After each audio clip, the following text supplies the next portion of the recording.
Ah, c'est- Le texte est transmettre, alors je l'envoie par copier d'écran, c'est ça? Ouais, faites partager l'écran, tout à fait. Voilà, c'est ça, ok.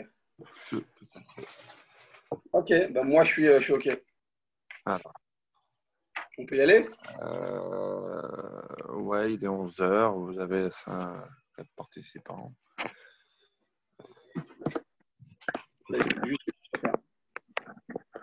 Voilà. Ah, d'accord. Je commence? Je peux commencer la vidéo ou j'attends un petit peu?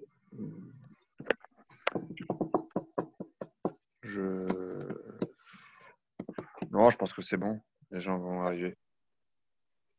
Ok, Shalom Rabotai, donc c'est un plaisir de vous retrouver. T'as mis dans la santé, la joie et le bonheur qu'on est que des smachot Bezrat Hashem, que des jours Yomar le Tsarot Nudai, et que ce soit les refouat Kol Cholamo Israël Bezrat Hashem. Il y a une question qui revient souvent, et peut-être pendant cette période un peu plus.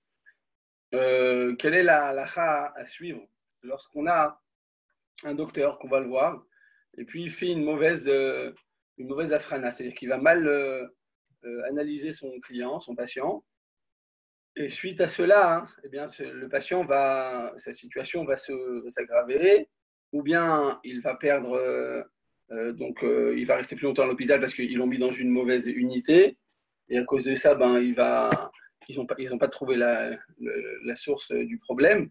Et finalement, au bout de quelques jours, il s'avère que le premier médecin s'était trompé, donc ils vont le mettre finalement dans la bonne unité, et voilà, ils vont s'en occuper comme il se doit. En attendant, ce patient, donc il était malade plus que d'habitude, il est plus resté à l'hôpital, donc plus de maladies, plus de tsar, plus de souffrance, plus de jours de travail à rattraper. Il a énormément de pertes. Bon, effectivement, on s'imagine bien qu'une personne qui doit rester un jour à l'hôpital ou 2 jours, qui reste finalement une semaine ou 2 semaines par erreur médicale, eh bien, on imagine bien que c'est beaucoup, beaucoup de pertes, voilà, aussi bien financières que médicales. Et puis surtout, voilà, à l'hôpital, combien de personnes sont rentrées avec une maladie et, qui était quelque chose de bénin, puis finalement, ils se sont retrouvés avec, en touchant, en étant contaminés par quelque chose de plus grave. Malheureusement, à l'époque du corona, c'est des choses qui sont arrivées à plusieurs reprises. Et dans ce cas-là, est-ce qu'on pourrait les chayev? Est-ce qu'il serait possible de rendre, on va dire, coupable le premier médecin et de le rendre, de lui dire, écoute, tu as mal fait ton métier, donc tu as le devoir de payer. Si par exemple, je n'ai pas pu aller au travail pendant 10 jours, le tiers de mon salaire, tu devras me le rendre. Pourquoi? Parce que tu es chayav nezikin.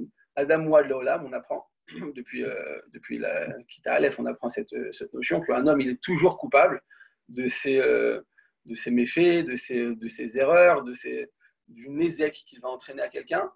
Même si tu dis non, mais moi, elle va même plus loin. Elle dit même quand, par exemple, je dors et qu'en dormant, je sais pas, je suis à la yeshiva, je me tourne parce que j'ai des grandes mains et que je mets un coup dans les lunettes de mon choutaf, de mon comment dire, de mon choutaf dans la chambre, celui qui est avec moi dans la chambre, et je mets un coup dans ses lunettes et je lui casse ses lunettes en pleine pendant que je dormais. Donc je ne pouvais rien faire. J'étais pas à ce moment-là, je n'étais pas responsable de mes actions. Je ne l'ai pas fait exprès. C'était en dormant. C'est des choses qui peuvent arriver en se tournant comme ça. La chambre d'un yeshiva, c'est assez petit. Donc lui, il a mis ses lunettes sur sa commode et je lui mets un coup, je lui ai cassé. Mara nous dit Adam ou Adlolam, Ben Er, Ben Yachen. C'est-à-dire dans toutes les situations, un homme, on va toujours le rendre coupable de ses actions. Il va jamais pouvoir dire bon, j'étais pas au courant, j'ai pas fait exprès, on m'a pas dit, j'étais en train de dormir. Adam ou Adlolam, Ben Er, Ben Yachen, que tu sois réveillé, que tu sois endormi, que tu sois dans une situation dans laquelle tu n'étais pas totalement responsable. Effectivement, on imagine que tu n'as pas eu de mauvaises intentions, c'est vrai. Mais est-ce que ça veut dire que maintenant tu deviendras patour? Non, on ne te rendra pas patour. Parce que là, un homme est toujours responsable de ses actions. Alors selon ça, en revenant à notre question première, un médecin qui a donc fait une mauvaise analyse qui a mal indiqué donc la réfoua et le chemin à suivre à son patient. Et finalement, ce médecin, ce patient, il s'est retrouvé dans une situation, par exemple, sans aller à l'hôpital. Ça arrive combien de fois qu'on va chez le médecin, on dit, je sais pas, j'ai mal au rein. Le médecin, il dit, bon, c'est juste une infection urinaire, ça va passer. Puis finalement, en fait, c'était quelque chose de beaucoup plus grave. Ou bien il m'a donné un traitement. finalement, c'est le mauvais traitement. Je me suis retrouvé à prendre des médicaments pour rien. Donc d'abord, ça m'affaiblit. Et puis surtout, c'est pas le bon traitement. Donc je vais rester plus longtemps malade. On imagine, bon, je suppose que tout le monde connaît des cas dans lesquels le médecin il s'est trompé. Je suppose qu'il y a des médecins qui nous écoutent, mais c'est pas de chez l'homme personnel. C'est juste c'est des choses qui arrivent souvent, quoi, qu'une mauvaise analyse de son patient peut entraîner énormément de pertes, d'augmat nefesh, de souffrance, voilà, comme on l'a dit tout à l'heure, il n'a pas pu partir au travail pendant un certain temps, donc ça lui coûte de l'argent. Voilà, dans tous ces cas, à Botaï, est-ce qu'on doit rendre chayav le médecin? Et écoute, mon petit, tu t'es trompé. Ok, tu avais de bonnes intentions, d'accord, tu es quelqu'un de professionnel, mais finalement, voilà, tu t'es trompé dans ton diagnostic, donc tu dois payer toutes les pertes qui ont été occasionnées à ton patient. Si on a le temps d'arriver après à la deuxième question, c'est un peu plus large, mais quand on a un employé, on demande à notre employé, ça arrive souvent, on demande à une secrétaire, voilà, t'envoies ce mail à telle personne, tu lui annules la commande, finalement, elle s'est trompée, elle envoie à l'autre, à ton plus grand client. Il dit on a eu la commande, mais toujours ça te fait des pertes, ça te fait des. Après, on ne peut pas toujours rattraper, même si on rattrape, des fois on a des mauvaises relations, ils pensent qu'on a voulu le tromper. Ça arrive des fois que dans le cadre du travail, il y a des erreurs professionnelles. Est-ce que dans le cadre d'une erreur professionnelle, à Botaï, on peut demander à la personne qui a mal agi eh bien, de payer donc, les pertes qui ont été éventuellement occasionnées? Alors on m'a dit que dans certains cas, il y a des compagnies d'assurance pour les très grandes boîtes comme ça, où je sais pas, j'ai entendu plusieurs cas dans lesquels on m'a posé des questions. Je me suis renseigné, j'ai vu que des compagnies d'assurance. Alors, s'il y a des erreurs professionnelles, ça arrive, eh bien, l'assurance va rembourser. Mais en fait, elle ne va pas tout rembourser. Si c'est une erreur, la personne, elle a pris, je sais pas, je prends mon marteau et je casse ma télévision dans ma salle à manger, j'appelle la compagnie d'assurance, je vais écouter, ça s'est cassé. Bah, s'ils voient, ils vont constater que c'est moi qui l'ai cassé, je ne vais pas être remboursé. Donc, on imagine bien que même quand c'est pris en charge par l'assurance, il y a toujours une certaine, voilà, il y a une part de responsabilité de la personne qui est responsable de ses actions. Donc, est-ce que dans le cas où je demande à ma secrétaire ou à mon employé de faire une action puis il a fait mal, est-ce que dans ce cas-là, je lui dis, écoute, tu m'as entraîné une perte, voilà, j'aurais dû vendre tel produit à ce client, j'aurais dû gagner 10 000 euros, bon, bah, tu me rends ces 10 000 euros, je les prends, je les prélève de ton salaire. Est-ce que c'est possible de faire ce genre de choses?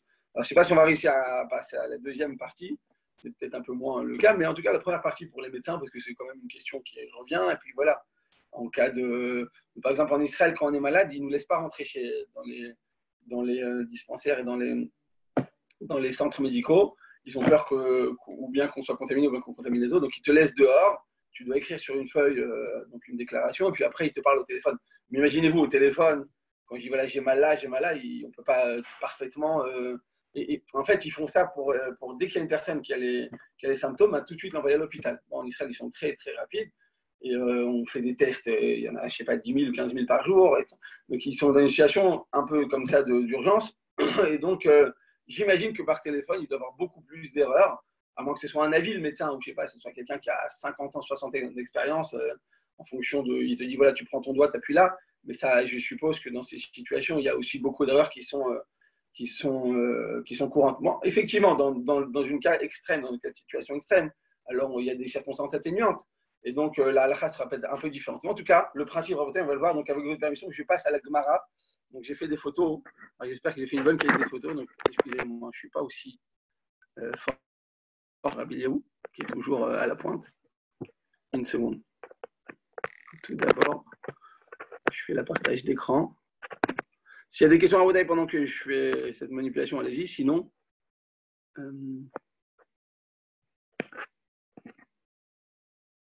paramètres de la réunion.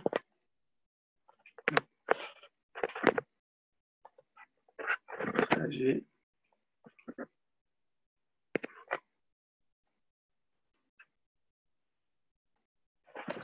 Vous avez donc la première, c'est la Gemara suivante. Voilà. Vous l'avez à votre taille? Non. Est-ce que quelqu'un. Non. Oui? Non. Ouais, parfait. D'accord, à votre taille. Donc, on est en haut. On n'a pas. Non, on l'a pas. On l'a pas. Vous l'avez pas? Non. Il y a écrit terminé, j'appuie sur terminé. Attendez. Par contre, le. Bon, là, voilà, là, ça y est, c'est bon. Ah, excusez-moi. D'accord. Ok, Rabotai, donc avec votre permission, on va commencer la Gemara en haut à gauche. Amar, C'est à l'envers. c'est à l'envers. Oh là là, je sais pas. Attendez. Ouais, il faudrait redresser la page. Attendez, je sais pas. Attendez, si j'appuie dessus comme ça, là, comme ça, non. Non, c'est pas ça, c'est qu'on n'arrive pas à lire, on est à 90 degrés. C'est ça. Attendez, et là, c'est la même chose? Non. Non, ça, c'est un agrandissement. Le problème, c'est qu'il faudrait tourner la page de 90 degrés. Alors, ouais. Attends. Alors, je rentre dans photo et je fais la manœuvre là-bas, c'est ça? Ouais. La photo, on n'arrive pas à lire, il faudrait. C'est-à-dire, la page, elle est à 90 degrés. Donc, là, qu'on tourne le téléphone, et bien, elle se retourne également. Alors, attendez. Modifier? Non. C'est dans modifier? Je suis dans photo. Ah, voilà. OK. Changement de la photo.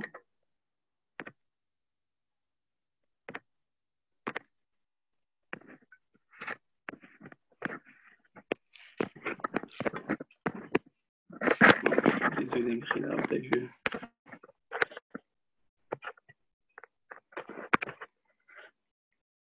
vérification. Modifier.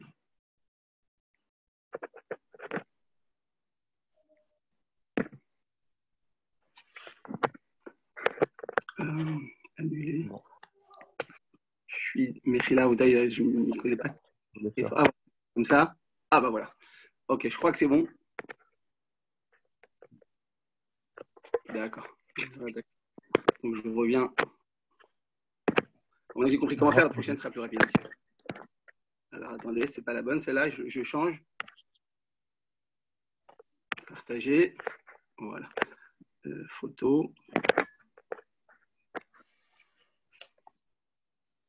C'est pas votre écran qui est tordu. Attendez, dites-moi là si c'est bon. Là. Ah, voilà, là, c'est mieux. C'est comme ça qu'il faut faire. Là, c'est bien. Ah, ben, je suis là, content. maintenant, c'est bon. Là, maintenant, c'est bon. Tout va bien. J'ai quelques photos à faire, donc j'ai compris pour les prochaines, ce sera plus rapide. Mechila Abodaï, je ne suis pas très bon. Alors, attendez. Donc, nous disions, regardez, on est en haut de la page, en haut à gauche, la première ligne. Vous la voyez, Amar Rabba Barbachana. J'ai mis une parenthèse. Ah oui, voilà. Oui, très bien. Parfait. Amar Rabba Barbachana, Amar Rabbi Yochanan. Donc, on enseigne au nom de Rabbi Yochanan, Tabach Uman Shekilkel, Chayav, Vafilou Uman Ketifre Tzipori. Il dit la Gemara, qu'est-ce qui se passe, Rabotai, si on a un tabach? Donc, un tabach, c'est un chochet. À l'époque, on allait chez le charcutier, chez le boucher, et comme on n'avait pas de frigidaire, qu'est-ce qu'on faisait? Il avait donc des bêtes vivantes. On venait, on dit voilà, je veux cette bête. Il venait, il faisait la shrita, il ouvrait, il coupait, et il faisait tout le travail. Bon, ça devait prendre quelques heures. On ne pouvait pas aller une petite demi-heure pour acheter sa viande chez André. Ça devait prendre presque une journée entière. Ça s'appelait un tabar. Donc un tabar, c'est un cuisinier, mais dans le sens de la Gemara.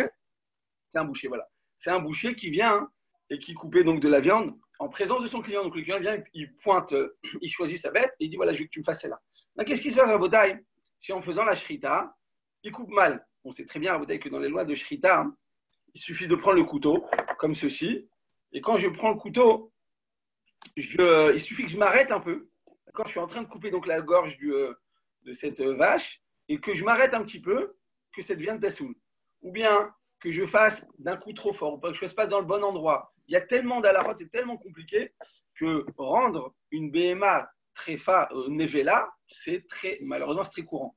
D'accord? C'est pour ça que c'est très important de prendre une très bonne ashgacha de viande, parce que c'est pas juste c'est vrai que des fois ça coûte le double ou le triple, et des fois on dit la qualité de la viande elle n'est pas aussi bonne parce que c'est congelé. Il faut comprendre en détail qu'on passe de cachère à, ça peut être taref mamash, quoi. Il y a énormément d'alarotes.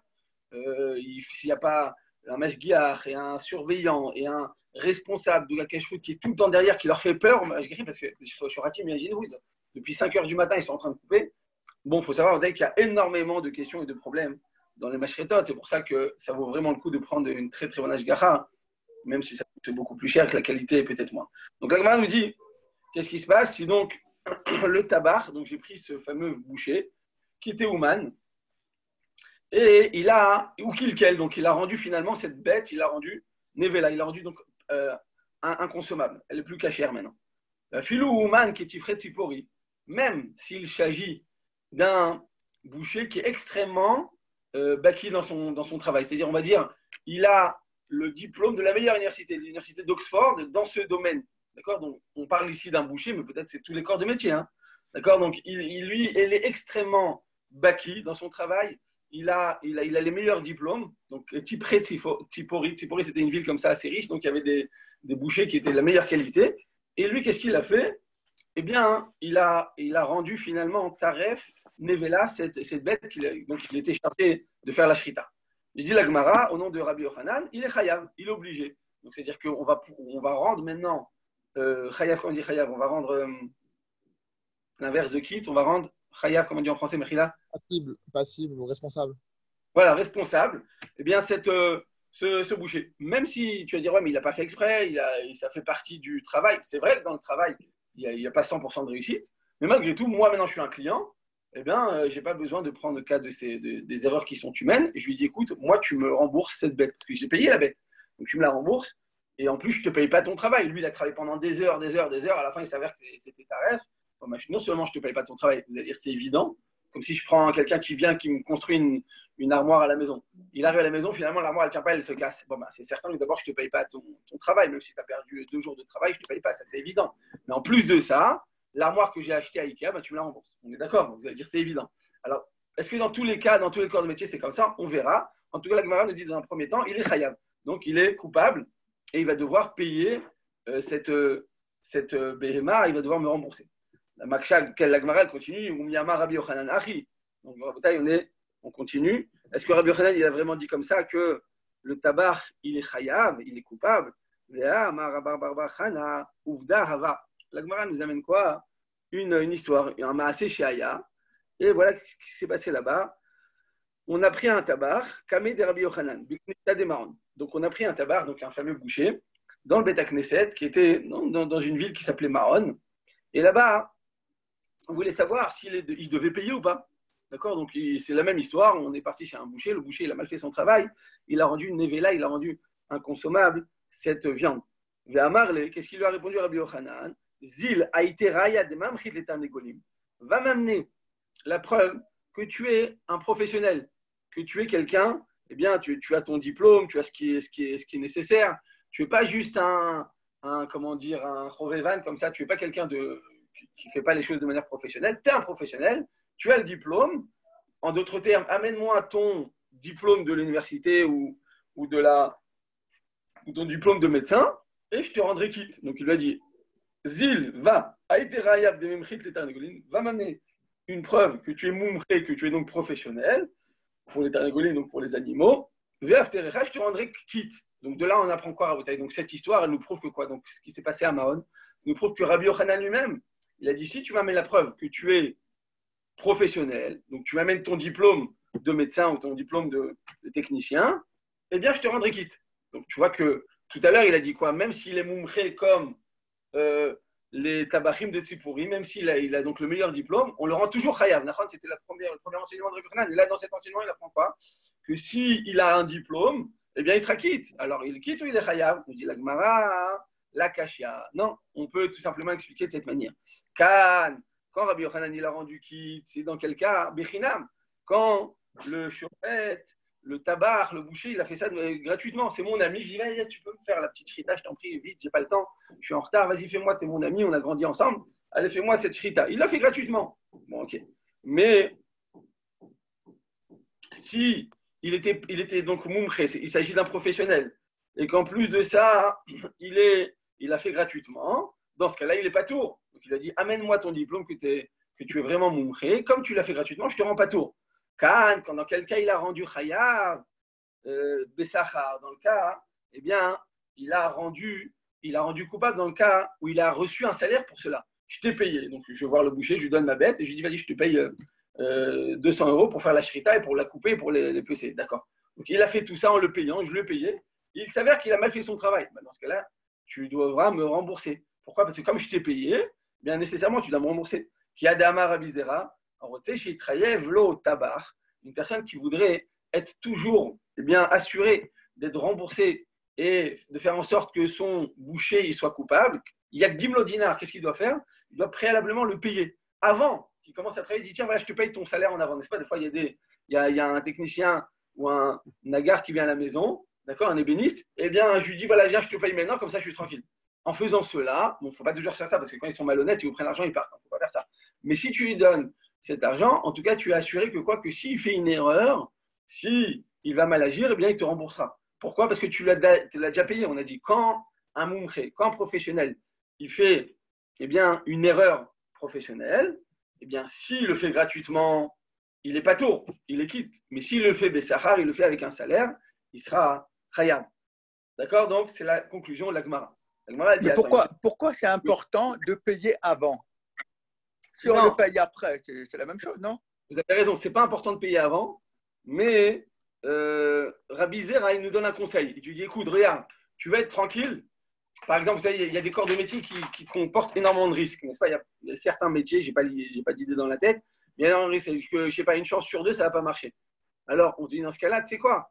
Comme s'il l'a fait gratuitement, il sera pas tour, il sera quitte, et que toi, tu sais que ce corps de métier ou ce produit que tu lui demandes, il a beaucoup de chances de ne pas aboutir, mais tu lui donnes un conseil. Tu dis, tu sais quoi, tu veux que toujours ce soit lui, ce soit le professionnel qui soit coupable, eh bien paye-le. Alors vous avez raison, on n'est pas obligé de tout lui payer. Moi, je ne donne jamais le conseil de payer en avance parce qu'en général, quelqu'un qu'on paye en avance, il fait 80% du travail, après il part, après il faut le courir derrière. Mais on peut lui donner éventuellement une migdam, on lui donne une avance. Voilà, vous le faites. Parce que quand on lui paye un peu en avance, ben, il indigne donc de professionnel et qui reçoit un salaire. Mais vous avez raison, en réalité, parce qu'à notre époque, même si je ne paye pas le professionnel, il arrive à la maison, un ébéniste ou quelqu'un qui vient faire une armoire, j'imagine bien qu'il ne va jamais me le faire gratuitement, il ne va pas me faire ça pour mes beaux yeux. J'appelle une société, je leur dis voilà, j'ai besoin de construire ma. Ils arrivent à la maison, ils vont commencer à travailler. Personne n'imagine que cette personne va le faire gratuitement. Ça n'existe même pas dans les rêves les plus. Bon, alors, c'est très bien. Donc, vous avez raison. Peut-être qu'à notre époque, on n'aurait pas besoin de payer. Mais ce que la Gemara vient aller à Pouki, ce qu'elle vient exclure, c'est dans le cas où c'est mon ami. Le boucher, c'est mon ami. Et je le vois, je lui dis, vas-y, je t'en prie, fais-moi une petite shrita là. D'accord? En général, quand on fait un petit clin d'œil, ça veut dire qu'on espère qu'elle va le faire gratuitement. D'accord? On fait sympathique. Et à ce moment-là, on te dit, ben, regarde, comme tu l'as fait gratuitement, c'est à tes risques et périls. Pourquoi? Parce que s'il le fait mal, s'il y a une erreur professionnelle, dans ce cas-là, il pourrait dire, écoute, tu ne m'as pas payé, moi je suis bateau. Donc aussi, dans ce cas-là, même si c'est ton ami, donne-lui quelque chose. Comme ça, de toute façon, tu sortiras, il sera toujours coupable et tu seras toujours assuré. En fait, c'est comme une assurance. On est d'accord? Donc, en lui donnant cet argent en avance, que ce soit une partie ou que ce soit la totalité, eh bien, on s'assure que toujours ce moumré, ce professionnel sera quitte. Sera coupable. Et moi, donc, je serai quitte. Le client serait quitte. Mais Tiv et la Gemara a dit ok, j'ai compris que pour le shochet, on a bien appris la halakha. Mais Tiv et la Gemara, les maksha, Amoli chitin litron. Un homme qui a pris sa récolte, il a pris son blé et il l'amène au moulin. Donc à l'époque, il y avait un endroit dans lequel on allait moudre le blé. D'accord, on n'avait pas chacun à la maison un moulin. Donc il y avait dans la ville, dans le village, il y avait un moulin qui appartenait à tous les gens du village et il fallait venir et payer donc le propriétaire de ce moulin et lui demander donc de moudre ce blé. Très bien. Donc je lui amène mon blé. Et qu'est-ce qu'il a fait, le propriétaire du moulin? Vélo la tétane. Qu'est-ce qu'il a fait? Il n'a pas nettoyé, parce qu'en réalité, le blé rabotaille qu'on a, donc la fameuse farine blanche, pourquoi elle est blanche? Parce que tout d'abord, on retire l'écorce, d'accord? La graine de blé, elle a donc une écorce très dure, comme ça, une sorte de gaine, et il faut maintenant la retirer, et après, il faut la moudre. Mais quand on le moud avec l'écorce, qu'est-ce qui va se passer? Ça devient de la farine noire. En fait, la farine noire, c'est quoi? C'est avec l'écorce. Le blé complet. Parce qu'il y a des fibres. Comment? C'est le blé complet. Exactement. Mais en fait, complet, c'est juste qu'on a gardé en fait l'écorce. Et pas que c'est très bon parce qu'il y a des fibres et donc ça permet une meilleure digestion. Mais en tout cas, lui, à l'époque, le pain noir, c'était le pain des pauvres et le pain blanc, c'était le pain des riches. À notre époque, c'est l'inverse. D'accord? Le pain noir, ça coûte 3 fois le prix du pain. En tout cas, vous savez, qu'est-ce qui s'est passé? On a amené ça au moulin. Et au moulin, l'eau la tétane, le propriétaire du moulin, il n'a pas nettoyé, il n'a pas retiré cette écorce. Ve'asaan soubin. Donc il a commencé à le moudre, il a oublié, je ne sais pas, il est fatigué en fin de journée. Erreur professionnelle, il a oublié d'enlever l'écorce. Ve'asaan soubin. Qu'est-ce qu'il a fait? Il a mixé, mais comme on a dit, c'est très dur, un grain de blé, c'est très dur avec son écorce. Donc quand il va le moudre, eh bien, ça va rendre une sorte comme ça de mixture ou de blé qui est plus, on va dire, concassé. Il n'est pas mixé totalement, ce n'est pas devenu de la farine, ça a fait comme ça des morceaux, d'accord? Ça s'appelle du soubin. En général, c'est ce qu'on donne pour les animaux. Vous savez, les animaux, on leur donne qu'ils doivent manger du blé ou des choses comme ça, qu'ils doivent picorer. On leur concasse le blé, on ne va pas totalement le mixer. D'accord? Donc lui, au lieu de me rendre de la farine, eh bien, il me rend des soubines. Donc il a mal fait son travail. Au moursan, ou bien qu'est-ce qu'il a fait? Il a mieux mixé qu'un soubine, mais pas encore comme de la farine. C'est une sorte comme ça d'étapes. Il y a des étapes dans la mixture intermédiaire. Voilà. Et donc c'est pas totalement, donc c'est pas des morceaux, mais c'est pas encore de la farine. Donc ça doit être, on va dire, comme ça aux trois quarts mixé, d'accord? Et donc il a rendu soubine au moursan. Donc c'est-à-dire que finalement, ce propriétaire du moulin, il a mal fait son travail. Il n'a pas retiré, il n'a pas nettoyé, il n'a pas enlevé toutes les écorces et tout. À l'époque, vous savez, il y avait même des cailloux à l'intérieur comme ça de la récolte. Donc c'était, voilà, il fallait vraiment bien le filtrer et surtout le trier. L'interdiction de trier, de borer pendant Shabbat, on l'apprend de là. On prenait les graines de blé, il y avait comme ça des petits cailloux, il fallait les enlever. Où il y avait des écorces, il fallait les retirer. Donc quand on retire pendant Shabbat ce qu'on n'aime pas, on transgresse l'interdiction de la Torah. Donc qu'est-ce qu'il a fait, ce propriétaire du moulin? Il a mixé, mais il a mal mixé parce qu'il a laissé donc la peau, il a laissé l'écorce. Et qu'est-ce qu'il a fait? Kemar lanartom velasao pat nipolin. Donc moi, je suis parti voir le boulanger. Donc à l'époque, une fois de plus, il y avait des fours comme ça communs pour la ville. Et il y avait donc le propriétaire, le responsable, le patron, le boulanger. Et je lui donne donc mon blé, pas mon blé, pardon, je lui donne la farine. Et lui, qu'est-ce qu'il a fait? À sao pat nipolin. C'est le pain de Napoléon. Non, c'est pas Napoléon, c'est une sorte de pain comme ça qui est mal, qui n'est pas homogène. C'est que quand on tient le pain, comme ça nous dit Rashi, il se casse. Il n'est pas entier. Vous savez, des fois, par exemple, les chalotes de Shabbat. Il est friable. Comment il est? Il est friable. Friable, on dit? Friable avec un T? Ouais. Friable, ça veut dire qu'il ne tient pas en. Il se décompose voilà, facilement. Il s'effrite dans les mains, ouais, exactement. Tout à fait. Donc, moi, je lui donne à ce boulanger. Donc, il est supposé me faire une belle forme comme ça de pain qui est bien dur et bien homogène. Et puis, finalement, comme vous dites, il s'effrite dans mes mains. La saopat nipoline. Ou bien, deuxième cas de figure, Behema la tabar. Il a amené donc un animal, il a amené au boulanger, donc au shochet. Venibla, il a rendu une nevela, donc il a mal fait la shrita. Chayav, dans tous ces cas, nous dit la Gemara, donc que ce soit au moulin, que ce soit au boulanger, ou que ce soit au boucher, Chayav. Pourquoi? Nous dit la Gemara, Mupene shehu kenose sachar. Parce que dans tous ces cas, Rabotai, on considère que ces corps de métier, donc ils reçoivent tous un salaire, et comme ils reçoivent tous un salaire, eh bien à ce moment-là, ils deviennent chayavim. Je dis la Gemara, ima mipene chez uno sesachar. Alors keno sesachar, la Gemara dit, c'est comme s'ils recevaient un salaire. C'est quoi ce comme si? Bon, c'est une marloquette là pour expliquer, mais très simplement, c'est en réalité ces gens-là, ils reçoivent un salaire. Donc comme ils reçoivent un salaire, ils doivent payer. S'il y a une erreur professionnelle, donc que ce soit le boulanger, que ce soit le moulin, ou que ce soit le shochet, d'accord, le boucher, dans tous ces cas de figure, je dis la Gemara, eh bien, il sera chayab. Oui. Rab. Mais est-ce que lorsqu'on dit chayab, ça veut dire que c'est à hauteur du salaire que perçoit la personne ou c'est à hauteur de la perte engendrée par celui qui apporte la farine qui se retrouve avec une farine noire au lieu d'une farine blanche? C'est le différentiel. Ouais, alors ça dépend, vous avez raison. Il n'y a pas de chiour, ça va dépendre de la perte qu'il a eue. On va dire qu'il faut que ce soit une perte directe. Le plus important, c'est que c'est une perte directe. Quand c'est une perte indirecte, des fois, comme on l'a dit tout à l'heure, donc il a fait une mauvaise analyse, un mauvais diagnostic, et je me suis retrouvé plus longtemps au lit. Donc maintenant, je n'ai pas pu aller au travail. Plus de jours. Est-ce que c'est lui qui m'a demandé de ne pas aller au travail? Est-ce qu'il m'a menotté les mains? Ou bien c'est le fait qu'il ait fait un mauvais diagnostic, ça a entraîné que je suis resté plus longtemps au lit? Ou bien il m'a donné deux fois, c'est l'inverse. Il fait un tellement bon diagnostic qu'il va me donner un médicament, mais ça va me casser comme un cheval. C'est-à-dire il est tellement fort ce médicament que je ne peux même plus me relever et je vais devoir avoir plus de jours de convalescence. Est-ce que dans tous ces cas, je peux dire, écoute, cher médecin, tu t'es trompé, je ne suis pas allé au travail, donc je gagne 2 000 € par jour au travail, tu dois me payer ces 3 jours, donc 6 000 €. Je te dis non, dans ce cas-là, on ne peut pas demander. Pourquoi? Parce que là, ça s'appelle un gramma. Gramma benezikin patour. Tout ce qu'on a dit au début, en guise d'introduction, que Adam Wal Leolam, quand une personne, elle entraîne une perte au prochain, elle entraîne un ézec, elle endommage son prochain, hein, c'est quand elle endommage directement. Mais quand indirectement, ça va entraîner, ça va engendrer le fait qu'il ne peut pas aller au travail, le fait qu'il va faire une action qui ne va pas lui permettre de pouvoir aboutir à son travail, dans ce cas-là, c'est juste un gramma benezikin, c'est donc une perte indirecte, gramma benezikin patour. Donc, bien qu'un homme soit toujours chayav de ses actions et soit toujours coupable des pertes qu'il va engendrer au prochain, c'est seulement quand c'est une perte directe. Mais quand c'est un gramma, quand c'est une perte indirecte, dans ce cas-là, il sera patour. Et alors, dans le cadre du médecin qui fait un traitement, mais qui est insuffisant, et c'est du gramma ou alors c'est direct? S'il a fait. C'est le manque de traitement qui fait que.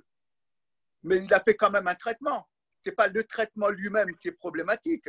C'est par exemple, il donne du Doliprane alors qu'il faudrait donner quelque chose de plus puissant. De plus fort. Ouais. Donc, vous dites, dans ce cas-là, vous considérez ça comme étant un gramma, comme étant une perte, un endommagement indirect, ou c'est direct dans ce cas-là? Pour moi, d'après ce que je comprends, ça a l'air d'être gramma. En plus, le médecin, est-ce que volontairement, ce n'est pas volontairement qu'il fait quelque chose? C'est pour lui, c'est ce qu'il faut faire. Mais après, finalement, il y a des paramètres qui rentrent en jeu qui font que finalement, il aurait dû faire autre chose. C'est vrai. Alors, vous avez raison, parce que c'est vrai que la médecine, d'abord, c'est une science, mais c'est une science qui, des fois, va dépendre de certains critères. Je ne sais pas, par exemple, on ne va pas, entre la France et Israël, quand on a une angine, on ne va pas être soigné de la même manière.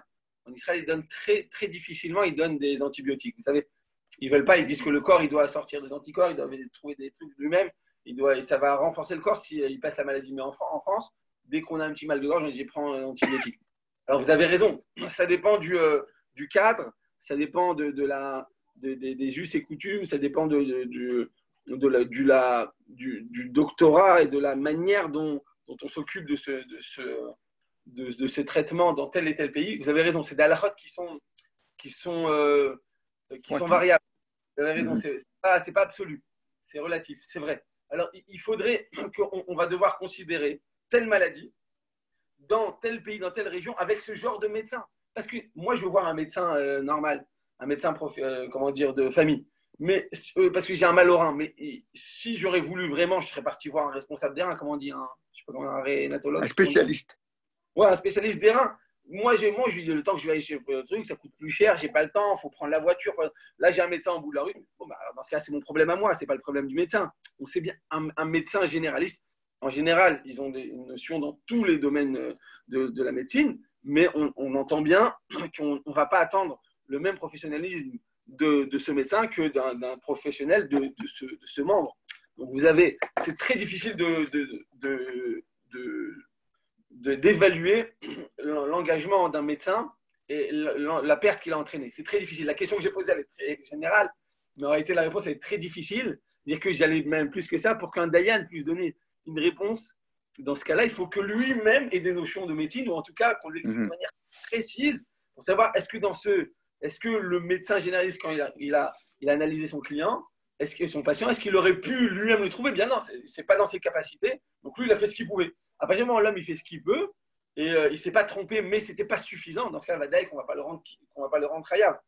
Mais s'il aurait pu vous savez, des fois ils sont en fin de journée comme ça, ils disent bon c'est bon, ça suffit, ou bien ils n'ont pas fait toutes les vérifications.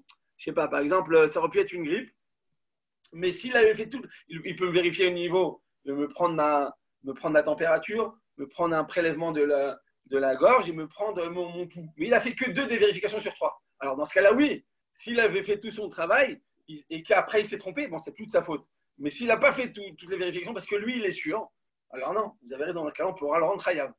C'est-à-dire que je pense que pour rendre khayab, on a besoin d'avoir des connaissances préalables en médecine. Moi, je connais beaucoup d'ANI, par exemple, dans tous les domaines quand ils donnent des réponses, j'ai vu moi-même, même dans les Bedin, ils ouvrent le code pénal, par exemple, quand il y a une question de truc, ils ouvrent le code pénal, ils apprennent la loi avant de pouvoir donner une réponse, parce que la halakha, elle prend beaucoup de cas de la loi en vigueur dans le pays. Donc c'est la même chose, je pense, dans le médecin. Il y a le conseil des médecins, n'est-ce pas? Il paraît qu'ils font des vérifications.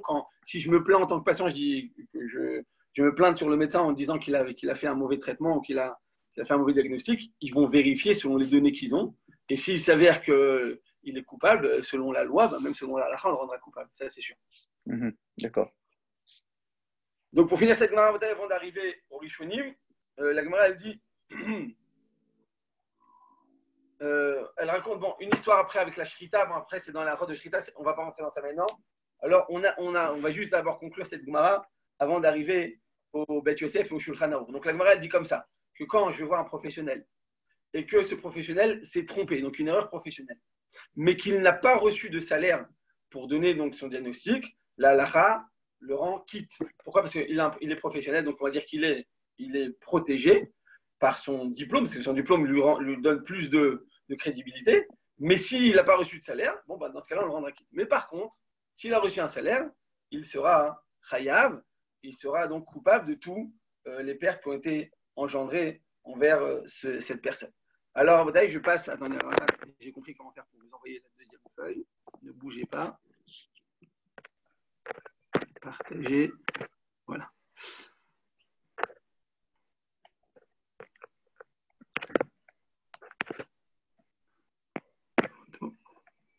Il y a moyen plus rapide de faire ce que je fais maintenant ou il n'y a pas le choix que de faire ça à chaque fois? En général. D'accord. Je ne sais pas. Par contre, l'écran est à l'envers. Ah, encore? D'accord. Voilà, attendez. Là, vous le voyez, le Tosfot, là, c'est juste 2 lignes.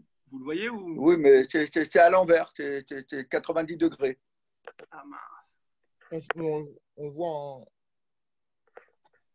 Alors, attendez. Permettez-moi une seconde. Je rentre dans les photos. Sinon, ce que vous pouvez faire, c'est filmer votre Gemara. Filmer quoi? Votre Gemara. En fait, au lieu de qu'on vous voit vous mettez la caméra sur la Gemara. Ah, comme ça, ouais. Mais bon. Parce que moi je l'ouvre dans le... Parce que je ne peux pas voir dans le téléphone. Non, mais c'est pas grave. C'est juste à 90 degrés, quoi. Attendez, mais je pense que j'ai compris comment faire. Voilà. Ok, voilà. Je vous l'envoie tout de suite. Super.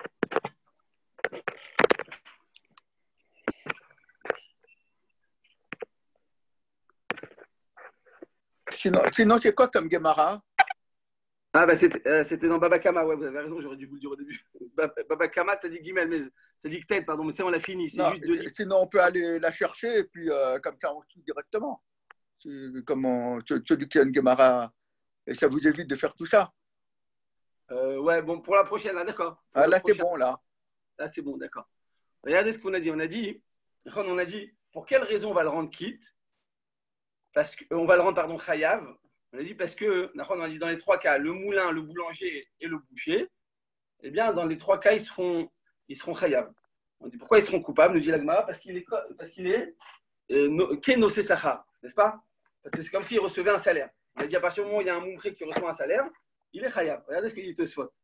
Aval bechinam patour, n'est-ce pas?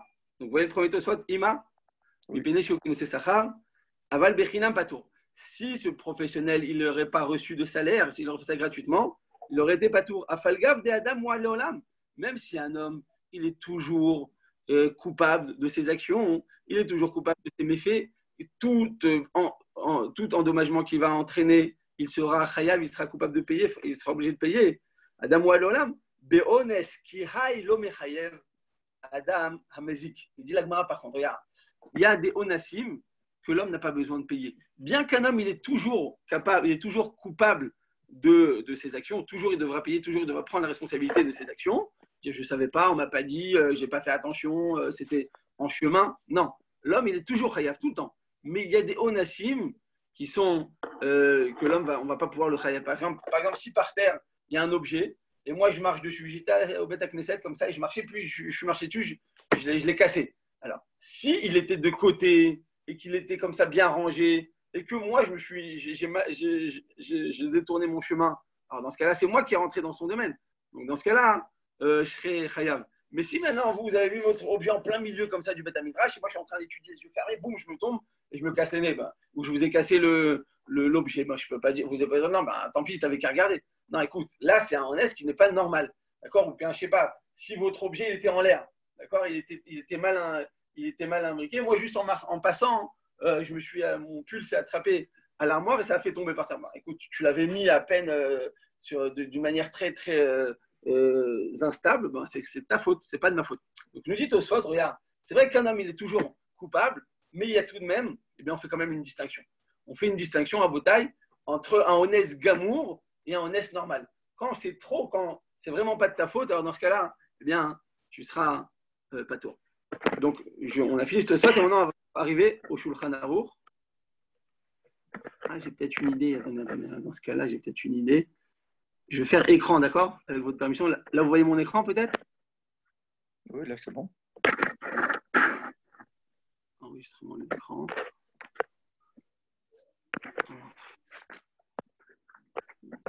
Là, on va faire un Shulchan Aruch Rabotai. Si vous avez un Shulchan Aruch à la maison, prochaine Mishpat, Siman Shin Vav. Sinon, je l'amène, quoi qu'il arrive, je l'amène pour les autres. Partager.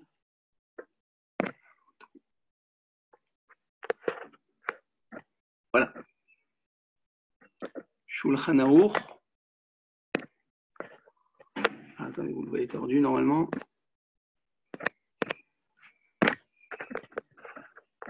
Donc, je vais la laisser comme ça tordue, c'est là parce que c'est la prochaine que je vais mettre droite. Donc, Mechila, je vais juste dire deux lignes ici.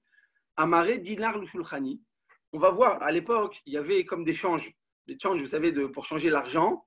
À l'époque, on allait voir un professionnel pour lui demander si l'argent qu'on a était du bon argent. De quoi s'agit-il? C'est que chaque empereur, chaque roi, il avait l'habitude de mettre son dmout, son portrait sur la pièce, d'accord, sur l'écu d'argent, sur l'écu d'or. On avait donc l'empereur de l'époque. C'était pour montrer donc leur visage, c'est pour montrer leur force et ainsi de suite, qu'ils gouvernaient. Et on allait voir, il y avait un professionnel, donc une sorte de change, vous savez, le change de l'argent là pour pouvoir vérifier si cet écu est de la bonne monnaie, est-ce qu'il est encore acceptable, est-ce qu'il est encore en vigueur dans tel pays, parce que des fois, d'un pays à l'autre ou d'une région à l'autre, ce n'était pas le même empereur. Donc il y avait un corps de métier, c'était donc les professionnels de l'argent qui vérifiaient est-ce que cette pièce était encore réglementaire. D'accord? Ça s'appelait un shulchani. D'accord, Botaï? Donc c'était ce corps de métier. Amaré dinar la shulchani. Une personne qui est partie montrer sa pièce d'argent, sa pièce d'or, donc à ce corps de métier, à ce change-là, ce professionnel. La Marlo, il a fait où il a dit, écoute, ta pièce, elle est parfaite, c'est bon, il n'y a pas de problème. Donc je lui paye, moi, son salaire. Venim tsara. Et finalement, il s'avère qu'il s'est trompé, il a fait un mauvais diagnostic, et donc cette pièce, elle n'est plus utilisable. Imbe sahara ou chayav lishalem. Si moi je l'ai payé, je lui dis, écoute, moi je t'ai payé, donc maintenant tu dois me rendre la perte que tu m'as engendrée, parce que finalement, cette pièce, elle ne sert à rien. On dit la Gemara, dans ce cas-là, il sera chayav. Par contre, qu'est-ce qui se passe s'il a fait gratuitement? Alors, je vous lis directement dans le Shulchan Aruch. Je vous dis, le Shulchan Aruch, s'il a fait gratuitement, eh bien, dans ce cas-là, il sera pas tour. Parce qu'on l'a dit tout à l'heure, ici, il a vu gratuitement, on a dit à chaque fois qu'on voit gratuitement, qu'on fait un travail gratuitement, d'accord? Même si je suis professionnel, comme je lui ai fait une tova, je lui ai rendu un service, il ne peut pas, les chayoti, il ne peut pas maintenant me rendre coupable de tout ce qui lui arrive. Il s'agit donc ici d'un vrai professionnel. Donc un vrai professionnel à qui je demande de me rendre service gratuitement, et finalement il s'avère qu'il a fait un mauvais diagnostic, qu'il s'est trompé, eh bien, il sera effectivement pas tour parce qu'il n'a pas reçu de salaire. Mais si maintenant moi je l'ai payé pour cela, eh bien, comme c'est un professionnel et qu'en plus je l'ai payé, eh bien, il devra me rembourser les pertes que cela m'a engendré. Donc, on arrive à une conclusion que chaque fois qu'on va avoir un professionnel, le professionnel, il est responsable de ses actions et que s'il reçoit un salaire pour cela, donc comme vous avez dit, j'ai peut-être pas besoin de le payer en avance. Quand on l'a dit tout à l'heure, le payer en avance, c'était pour prouver que mon intention, c'est de le payer. D'accord? Mais si maintenant je vais le payer ou je l'ai déjà payé et qu'il s'agit d'un professionnel qui a fait une erreur professionnelle, eh bien, il sera coupable de toutes les de toutes les pertes qu'il m'a engendrées, parce que c'est de sa faute maintenant. Si je me suis trompé, moi je me suis appuyé sur lui, sur son diagnostic, et il savait qu'il s'est trompé. Alors maintenant, la question de savoir principale, on arrive maintenant au vif du sujet. Est-ce que cette halakha donc s'applique dans tous les cas? Est-ce que donc pour un médecin, ça s'applique aussi? Est-ce que le médecin n'a-t-il pas un traitement particulier? C'est-à-dire pourquoi? Alors, je vais vous expliquer tout de suite, et je vous envoie la dernière source qu'on va faire ensemble, qui est très intéressante, qui donne une autre approche de ce corps de métier. Attendez, je vous le fais dans la bonne. Voilà. Donc on est vérifié.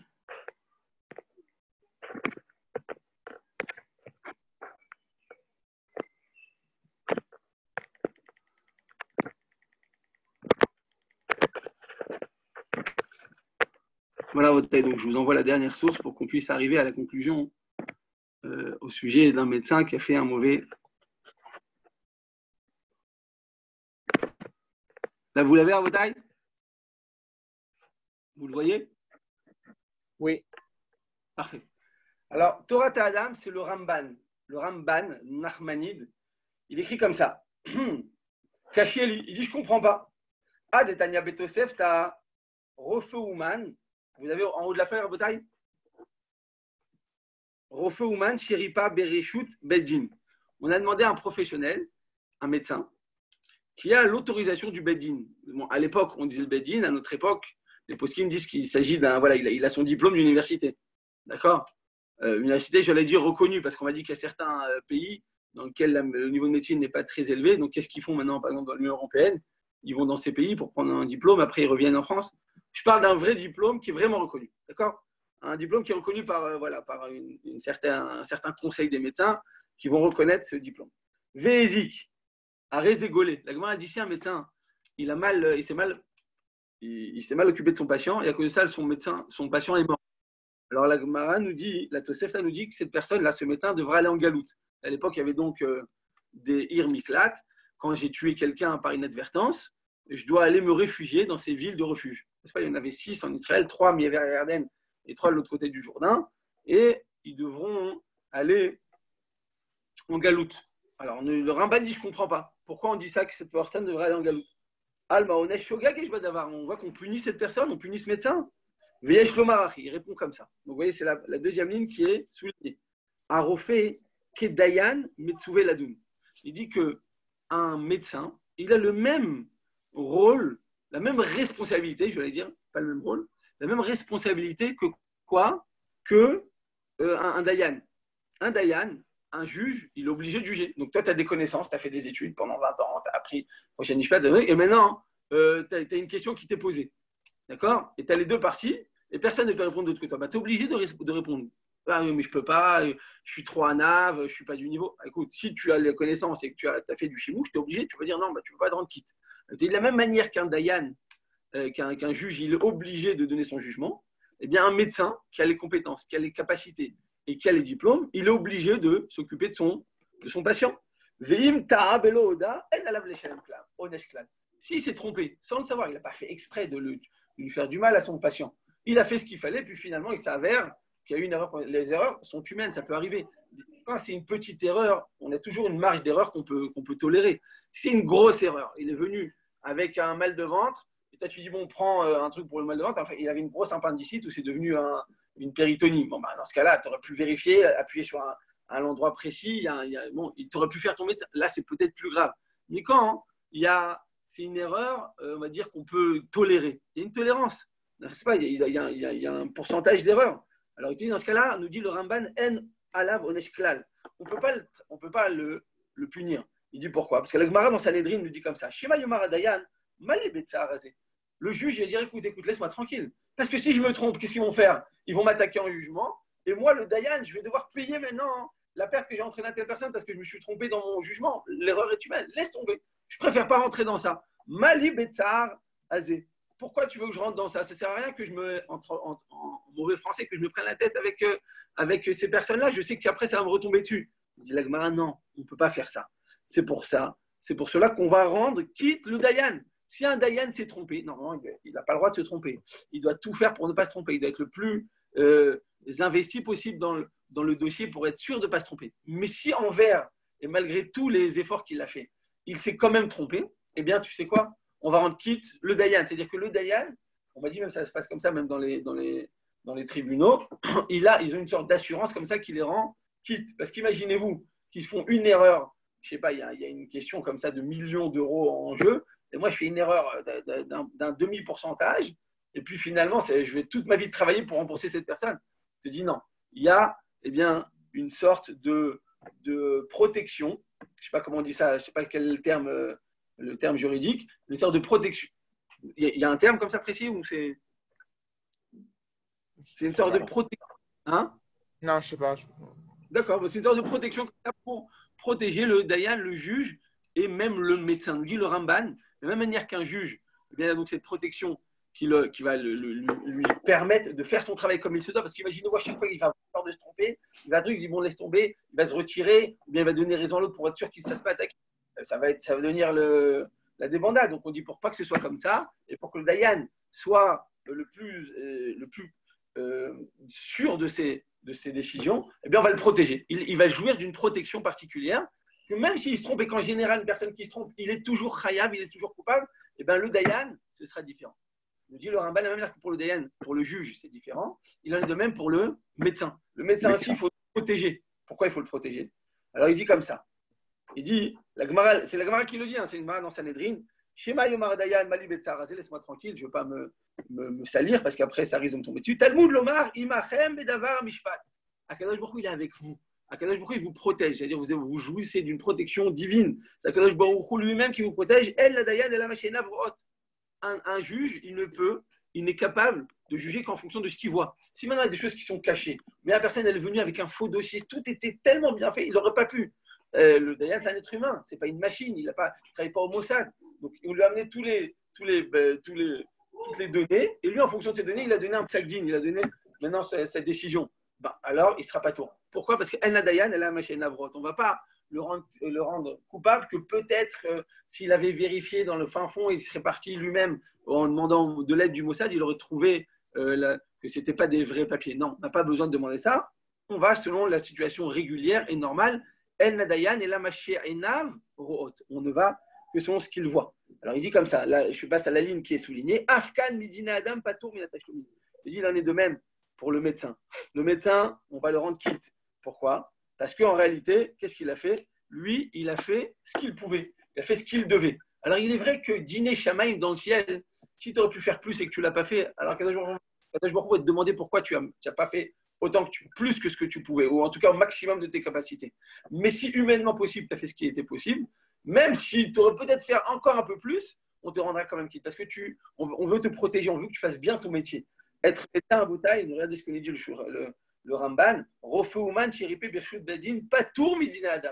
Un refait professionnel qui a fait ce qu'il fallait, donc qui est parti donc selon à la demande du Bedin, donc à notre époque, on va dire qui est parti à la demande du Conseil des médecins et qui est parti avec qui a ses diplômes en bonne et due forme et qui a mal agi, qui s'est donc trompé, eh bien, il ne sera pas tour. Mais comme et pourquoi ce serait différent ici et Bidé Shamaïm? Chazak. Ah, vous voulez dire pourquoi le dîner Shamaïm, il va devoir quand même donner des comptes? Oui, alors qu'ici, on ne le rend pas tour. Donc, il y a des halachot. Les halachot, elles sont faites pour être appliquées ici. À partir du moment où les rabbanim décident que lui, il n'est pas tour, pourquoi en haut, alors il serait khayab? Non, Chazak. Mais ça, c'est une très grosse question qui revient très souvent dans le Shulchan Aruch Rosh Mishpat. Ce psaque-là du Shulchan Aruch, il revient tout le temps. Enfin, en tout cas, il revient de manière systématique. On dit à l'être humain, tu n'es pas tour. Parce que dîner Adam, le juge, le tribunal, il va nous juger selon ce qu'il voit. Maintenant, eux, ils ne connaissent pas la vérité qui se cache derrière ces événements. Mais moi-même, qui me trouve devant le tribunal, je sais ce qui s'est vraiment passé. Donc, écoute, les Dayanim, ils vont aller selon ce qu'ils voient, ils peuvent se tromper, ils vont te rendre quitte. Mais Bachamaïm, si maintenant je suis un filou et que j'ai tout fait avec des faux papiers, c'est extrêmement grave. Je ne suis pas médecin, je suis parti en Russie, je me suis fait un faux diplôme, je suis revenu, je dis voilà. Effectivement, dans ce cas-là, Bachamaïm, je vais devoir payer pour ça. D'accord? Mais si maintenant, des fois, c'est des nuances. Il n'y a que Akadosh Baruch Hu qui sait. Akadosh Baruch Hu écrit, il est La Bochen cabana, Liot. quoi. Voilà, exactement. Il est Bochen Libot ou Klayot chez la dame. Akadosh Baruch Hu, il se trouve, il sait ce qu'on a dans nos entrailles, il sait ce qu'on a dans notre cœur, il sait ce qu'on a au fond de notre pensée. Jamais on va demander à un tribunal de faire une sorte d'ultrason comme ça spirituel pour voir qu'est-ce qu'il a derrière la tête. On ne peut pas le faire. C'est pas...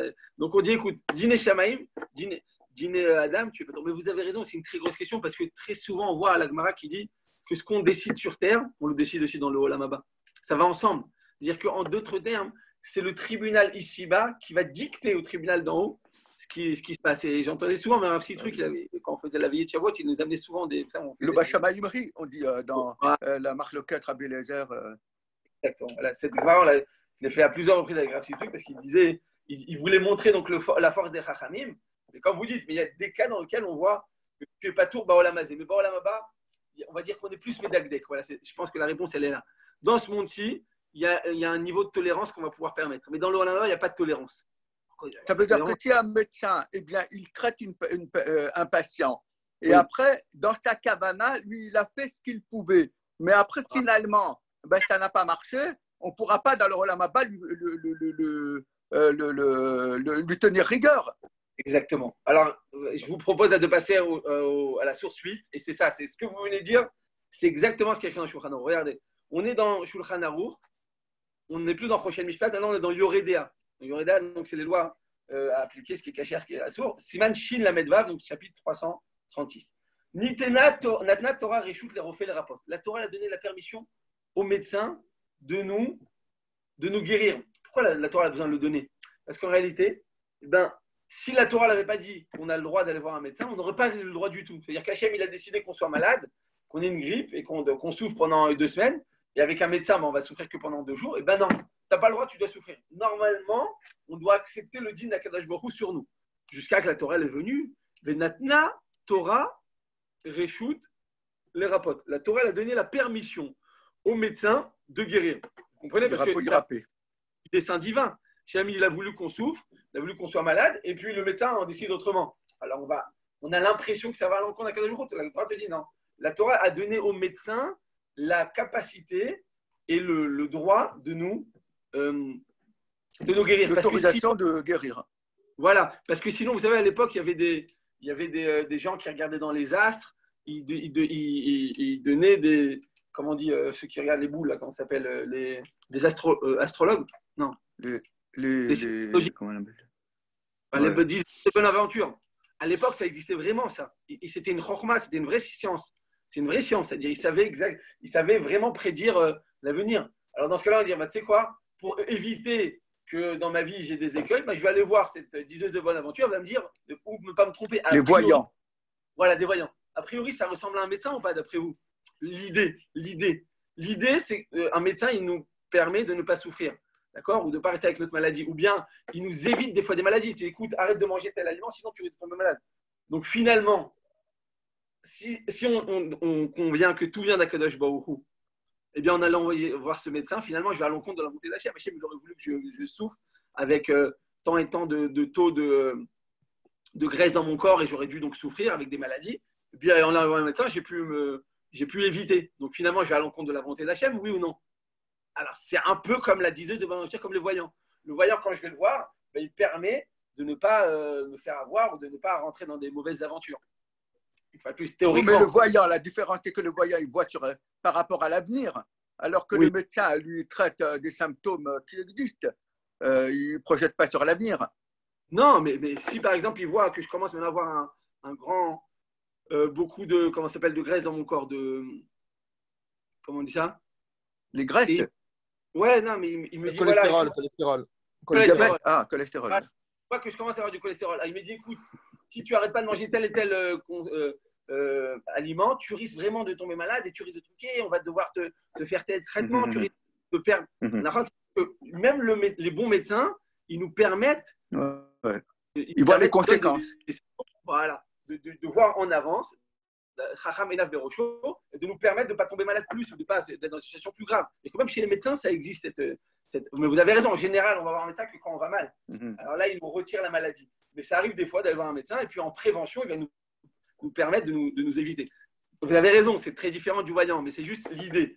que la Torah elle aurait voulu dire écoute, tu n'as pas le droit d'avoir un médecin. Parce que quand tu vas voir le médecin, tu vas à l'encontre de la volonté d'Hachem. Hachem, il a voulu t'envoyer cette maladie. C'est pour que tu fasses tchouva, c'est pour que tu t'élèves vers Kadosh Baruch Hu, que tu pries, que tu puisses te remettre en question. Une souffrance qu'on a, pourquoi il y a le corona, Hachem, il veut qu'on réfléchisse, qu'on se remette en question. Moi, j'ai dit à la fois, peut-être Hachem, il veut qu'on apprécie plus le Beth Knesset, le Beth Midrash, retourner à Aleph. On doit rêver de ça. On est allé comme ça machinalement. Mais Hachem, ce qu'il aurait voulu, c'est peut-être plus apprécier les choses. Alors, il nous retire la chose. Et comme dit le dicton, c'est écrit dans la Torah, c'est quand on est loin d'une chose qu'on apprécie. Rav Citruc, il dit toujours cette phrase. Quand on est loin de quelque chose, on l'apprécie plus. Et ben voilà, ça nous permet de plus apprécier. Vous comprenez? C'est-à-dire que quand on a une souffrance, c'est pas pour rien. Hachem, il veut une remise en question. Eh bien, là, c'est la même chose. Une disait devant l'aventure ou une voyante, elle va me permettre d'éviter des écueils dans ma vie. Ce médecin, théoriquement, c'est la même chose. Alors, bien entendu, avoir une voyante, c'est interdit par la Torah. Vidéoniste, c'est interdit. Mais le médecin, on a le droit d'aller le voir. Mais si la Torah n'avait pas dit explicitement Vera po yérapé, il y a une redondance dans le pasouk, eh bien, on n'aurait pas eu le droit de voir un médecin normalement. Parce qu'on va à l'encontre de la volonté divine. On est d'accord? Dans la théorie, vous comprenez bien? Oui, non, c'est sûr. Alors, ça veut dire quoi? Ça veut dire que pourquoi il y a certains tzadikim, comme par exemple le Chazon Ish et tout ça, qui hésitaient ou qui ne voulaient pas, c'était un problème de Emouna. À partir du moment où c'est explicitement autorisé. Ouais, vous avez raison, ouais, c'est vrai. C'est même dans la Chassidoute. J'ai vu ça aussi dans la Chassidoute Breslev, j'ai vu ça précisé. Il dit que des fois, les médecins, hein, ils sont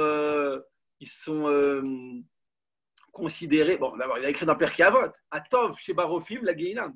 Le meilleur des médecins, on le met dans notre de Shalom, dans l'enfer. Attends, qu'est-ce qu'il a fait? Le meilleur des médecins, il sauve la vie de. On vous rendez compte les mitzvot qu'il fait, un bon médecin? Tous les jours, il va au travail. Combien de mitzvot il fait dans la journée? Il nous permet de ne pas tomber malade, il permet de sauver la vie d'une personne, il permet moi, je connais des médecins, généralistes, c'est des psychologues, ils sont tout le temps en train de remonter le moral des gens. Vous vous rendez compte le recette qu'ils font, ces gens-là? C'est incroyable, ça.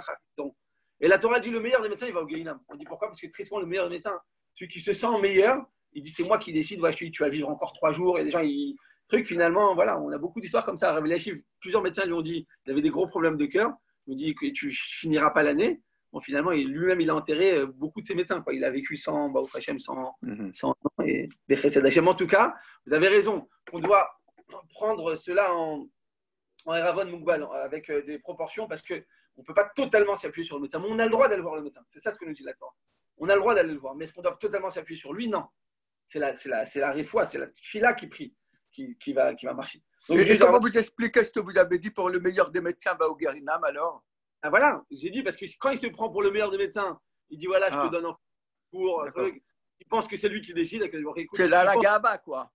Voilà, si tu penses que tu es le meilleur, c'est pour ça qu'il y a écrit Atov, le meilleur des médecins. Il n'y a pas écrit que les Chazéchal des médecins. Ah, oui.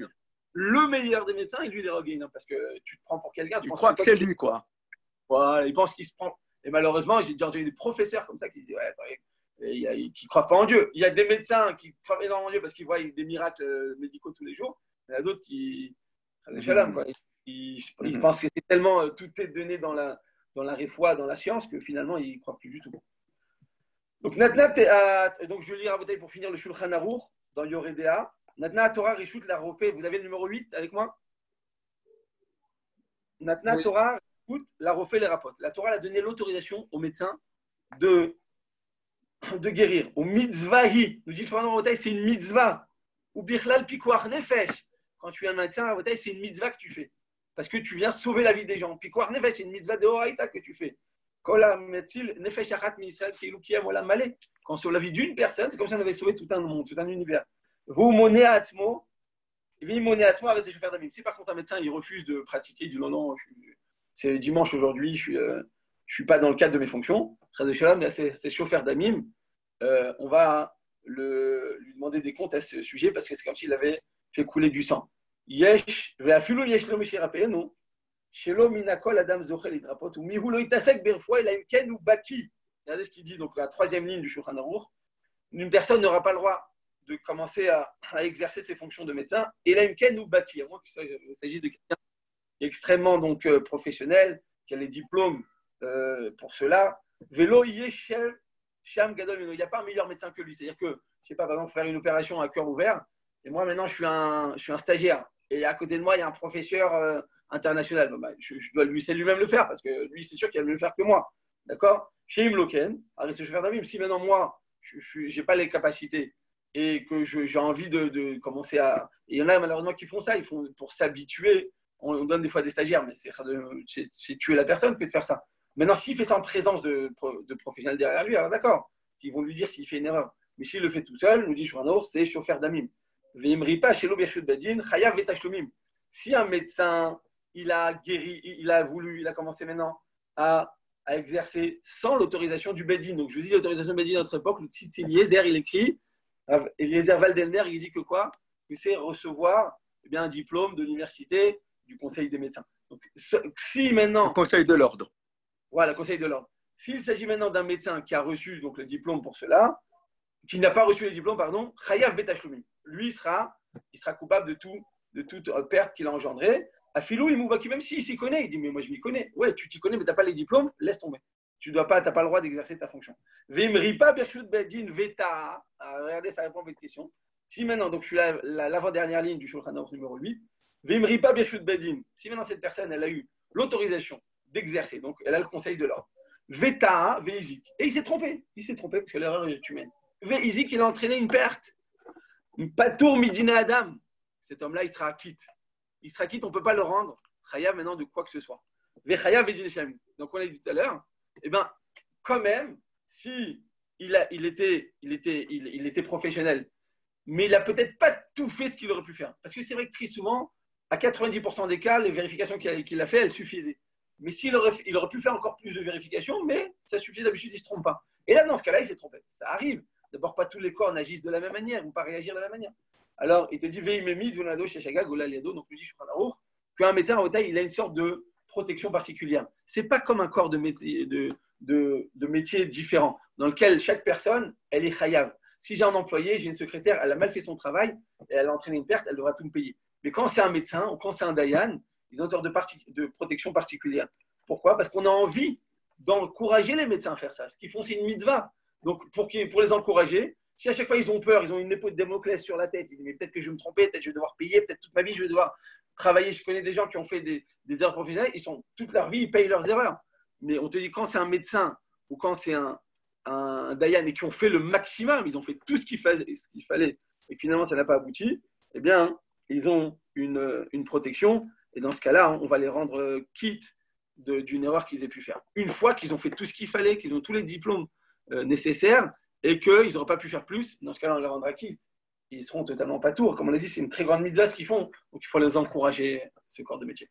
Rav, est-ce que lorsqu'on parle du médecin, par exemple Oui. un dentiste ou, Oui. je sais pas moi, un médecin spécialiste, par exemple un dermato, est-ce qu'en fait, lorsqu'on parle du médecin, il faut qu'il y ait un pronostic vital qui soit en jeu, ou alors c'est même un confort pour le patient, etc., ou ça devient une obligation minatora de soigner? Ah, ou par exemple, si c'est un médecin, je sais pas, il fait une Un chirurgie. dentiste, par exemple, je sais pas, il n'y a pas forcément un risque vital, quoi, de soigner une dent ou je sais pas quoi, qu'il y ait plus un confort, une douleur, des choses comme ça. Est-ce qu'il y a une obligation de la Torah par rapport à ça? Et les règles sont du coup les mêmes que les médecins, ou on parle simplement du médecin, genre le chirurgien cardiaque, où il y a un risque simplement il y a un problème vital. Ouais, vous avez. Alors, bien, mec, quand on étudie le Shulchan Aruch sec, là, comme on a vu la Gemara, les Rishonim, le Shulchan Aruch, alors vous avez raison, il s'agit voilà, d'un métier qui est vital. Mais en réalité, tout ce qui appartient à la médecine, d'une manière ou d'une autre, même les dents, même des fois une chirurgie esthétique. Une chirurgie esthétique, le Rav Moshe Feinstein, il dit que normalement, on n'aurait pas le droit de se faire une chirurgie esthétique. Je ne sais pas, par exemple, j'ai envie de me refaire le nez. Alors il dit, normalement, on n'aurait pas le droit parce que quand on a dit Vérapo, Yérapé, la Torah a donné l'autorisation à un médecin de nous guérir. C'est-à-dire on va jouir d'une protection divine en allant voir le médecin. Parce qu'on ne se met pas entre ses mains, on se met entre les mains d'Hachem. Dieu dit, c'est bon, jusqu'au médecin, c'est une ishtadout qui est permise. Plus que ça, disait de bonne aventure voyante, non. Ou je ne sais pas, d'autres médecines comme ça qui ne sont pas conventionnelles, peut-être ce n'est pas toujours permis. Bon, alors, quand on fait une médecine normale, on est protégé par Akadosh Baruch Hu. Mais nous dire à Moshe Feinstein, si maintenant, moi j'ai envie de faire une chirurgie esthétique. Alors, il dit comme ça, on fait la différence comme ça. Si par exemple, je ne suis pas très bien, je ne me sens pas bien dans ma peau, je ne sais pas, j'ai des oreilles comme ça, je ne me sens pas très bien, j'ai un défaut, on va dire, comment dire, qui n'est pas, qui gêne psychologiquement. Voilà, voilà, et ça va m'atteindre psychologiquement, c'est-à-dire que je me sens maintenant pas bien dans ma peau. D'accord. C'est un défaut, on va dire, qui est universel. Voilà, c'est ce que je veux dire. C'est un défaut universel. C'est pas juste moi. Je sais pas, il y a des gens, ils sont fous, ils se refont le nez tout le temps, ils se refont des couleurs, ils vont se faire des UV, mais les UV, c'est très cancérigène. T'as pas le droit de le faire. Non, mais je me sens mieux quand je suis bronzé. Mais t'as pas le droit de faire ça. Tu te mets dans un danger. C'est super cancérigène. On n'a pas le droit de le faire. C'est une interdiction. Mais quand donc ça, c'est pas un défaut universel. D'accord. C'est juste que voilà, c'est quelque chose de esthétique.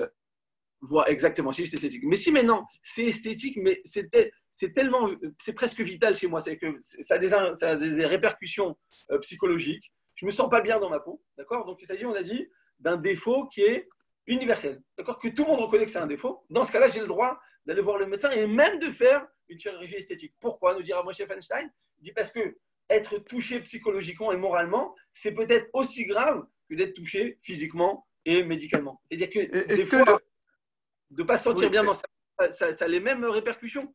Donc, j'aurai le droit. Si par exemple, je sais pas, je suis comme ça et je ne me sens pas bien du tout, tu as le droit de te refaire Mais si maintenant, comme on l'a dit tout à l'heure, je sais pas, j'ai envie de me refaire la couleur de ma peau, ou j'ai envie de me faire un grain de beauté ici parce qu'il y a une star de cinéma qui le fait, tu n'as pas le droit. S'il faut te faire, nous dire à M. Feinstein, c'est que faire une Ardama Klalit, le fait de s'endormir, comment dire, d'être, quand on va chez le médecin, quand on va à l'hôpital, on doit faire des opérations, et bien il faut endormir la personne. Ben, il nous dit, les poskim, que c'est une sakana de s'endormir. Il y a des gens qui sont endormis, ils ne sont jamais relevés. D'accord. Donc la halakha nous dit que dans ce cas-là, eh bien, on n'a pas le droit de stam de se faire, d'aller de faire des opérations. Mais quand c'est nécessaire, quand il y a une nécessité médicale, où on a dit même morale, même psychologique, eh bien dans ce cas, ce sera permis. Donc, mais le issour, c'est pour la personne qui veut aller faire ça, ou alors c'est même pour le médecin qui pratique cette opération non nécessaire? Non, c'est pour la personne. C'est la personne. Ah, d'accord. Mais le médecin, lui, il a le droit.